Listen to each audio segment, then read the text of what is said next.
Cara bikin kopi biar hidup gak sepahit kenyataan. Pagi ini aku bangun dari suatu tujuan mulia, ngopi biar gak nyakar orang.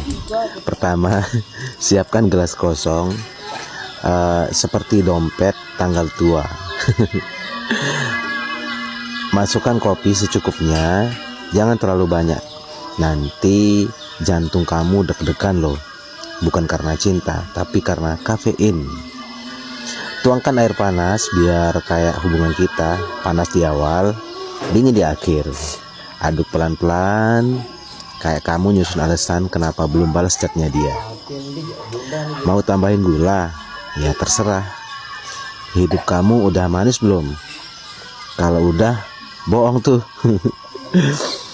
Dan inilah dia, segelas harapan di tengah realita. Ingat, kopi boleh pahit, tapi jangan hidupmu. Kalau udah pahit, ya udah, tambahin susu atau cari teman yang lucu kayak aku.